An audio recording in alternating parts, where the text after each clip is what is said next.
أي اعتداء أمريكي لن يبقى أبدا بدون رد. Di antara banyaknya kelompok militan di Timur Tengah, Houthi terbilang cukup kuat.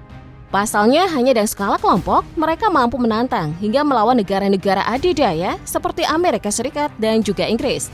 Padahal jika kita menganalisis lebih jauh, sebuah kelompok militan pastinya tidak memiliki begitu banyak dana untuk berperang melawan sebuah negara, apalagi Amerika maupun Inggris. Mungkin beberapa kelompok militan di Timur Tengah seperti Hamas, Hizbullah, dan kelompok-kelompok lainnya cukup berani karena mereka diciptakan oleh Iran. Dan bisa dikatakan mereka adalah proksi Iran. Namun beberapa pengamat memandang hubungan antara Iran dan kelompok Houthi tidak demikian.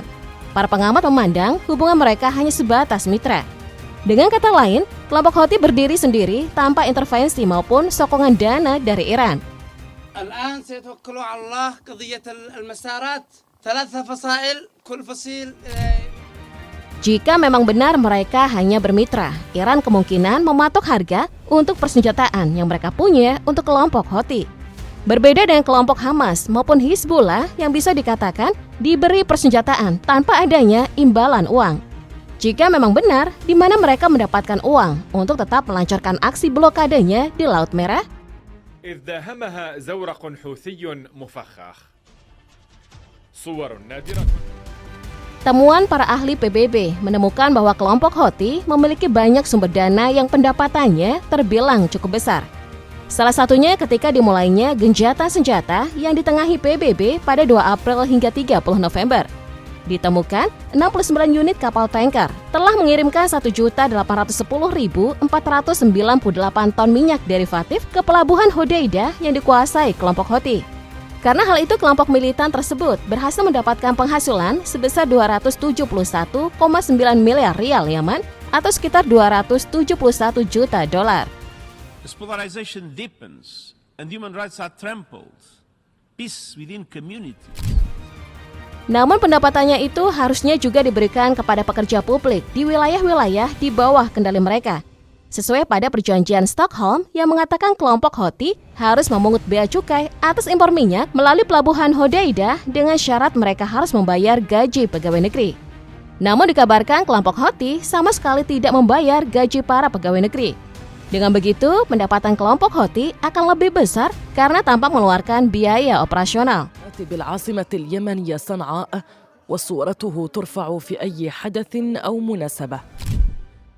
Tidak hanya itu, kelompok militan ini juga mendapatkan pendapatan dari sumber-sumber lain seperti pajak atas layanan telepon seluler dan telepon rumah, minyak, bank, rumah sakit, apotik, dan zakat. Atas seluruh pajak yang ditetapkan, kelompok Houthi diperkirakan meraup pendapatan sebesar 45 miliar rial Yaman atau sekitar 179 juta dolar per tahunnya. Belum lagi dengan pungutan baru yang dikenal sebagai pajak KUMS pada industri mineral, air, perikanan, serta kegiatan ekonomi lainnya.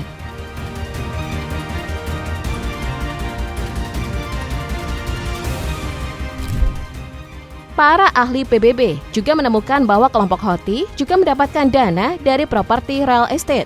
Ia bahkan menjadi pendapatan signifikan bagi kelompok militan satu ini. Pasalnya mereka secara paksa menyita sebagian besar tanah dan bangunan di wilayah yang mereka kuasai.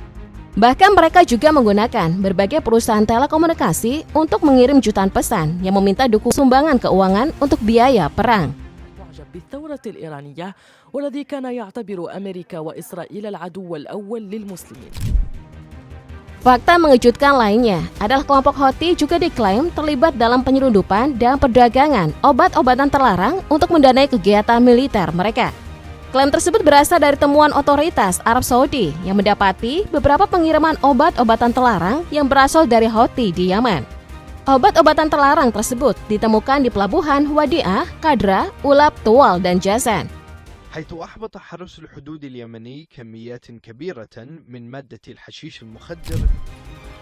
Berbicara persoalan penyelundupan, kelompok Houthi pun bekerja sama dengan Iran untuk menyelundupkan persenjataan. Penyelundupan tersebut dikabarkan melalui jalur laut dengan menggunakan kapal. seperti pada temuan pihak PBB yang menemukan penyelundupan 52 kontainer yang memuat rudal anti-tank 9M133 Kornet yang telah disembunyikan di dalam 4 generator listrik besar. أسلحة ثقيلة أرسلتها السلطات الإيرانية إلى ميليشيات الحوثي وقبضت على عناصر من الحرس. Namun Iran tidak selalu mengirimkan persenjataan mereka dalam bentuk siap untuk dipakai. Seperti halnya penyelundupan rudal balistik Quds mereka ke Yaman. Ditemukan penyelundupan rudal balistik Quds dikirim dalam bentuk suku cadang lalu kemudian dirakit di wilayah yang dikuasai oleh kelompok Houthi. Dengan begitu, penyelundupan rudal balistik tersebut sulit terdeteksi.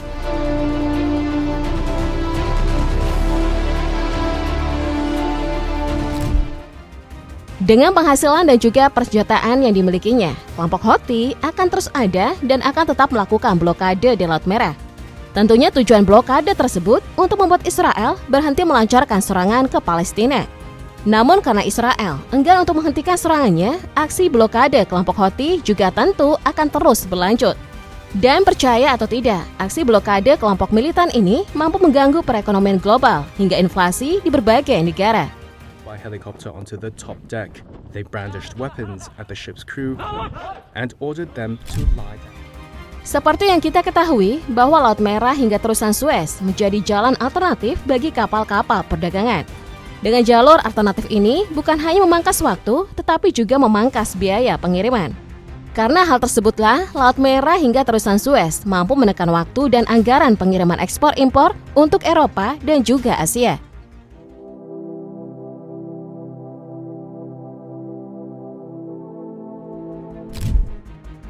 Namun karena Laut Merah diblokade oleh kelompok Houthi, maka kapal-kapal dagang harus memilih rute yang lebih panjang namun lebih aman di sekitar Afrika. Tapi karena hal tersebut, biaya pengiriman secara global tentunya meningkat. Dan waktu pengiriman pun semakin lama.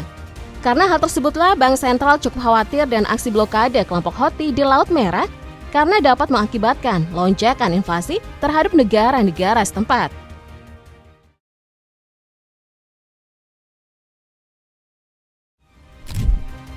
Eropa dan juga negara-negara di Mediterania tentunya akan merasakan dampak besar dari aksi blokade yang dilakukan oleh kelompok militan tersebut. Bahkan beberapa negara di bagian Afrika Utara seperti Tunisia dan Aljazair juga tidak luput dari dampak blokade mereka. Pasalnya dua negara tersebut melakukan perdagangan Asia melalui terusan Suez.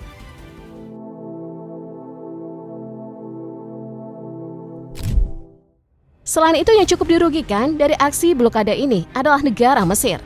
Pasalnya Mesir pastinya bergantung pada biaya transit melalui terusan Suez. Bahkan karena aksi blokade tersebut, Mesir dikabarkan kehilangan seperempat pendapatan dari biaya transit tersebut. Lalu bagaimana dengan Israel? Apakah negara tersebut juga merasakan dampaknya? أود في البداية أن أعرب عن تهنئتي لكم ولبلدكم الصديق. Tentu Israel juga merasakan dampak dari tindakan kelompok Houthi di Laut Merah.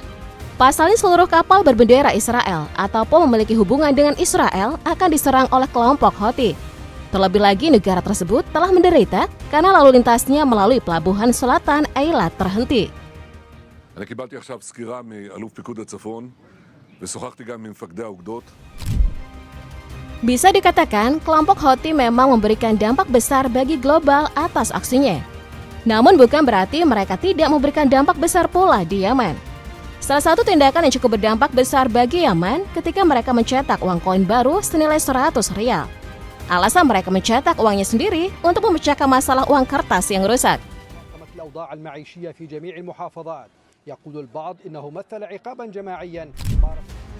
Namun beberapa pengamat di Yaman menduga kalau alasan tersebut hanya sebuah pembelaan. Karena faktanya, uang koin baru tersebut sebagai bentuk perlawanan mereka terhadap otoritas Yaman. Mereka bahkan ingin berdiri sendiri dengan mata uang mereka sendiri. Dan karena hal tersebut, otoritas Yaman meminta agar seluruh masyarakat untuk tidak menggunakan uang yang dicetak oleh kelompok Houthi.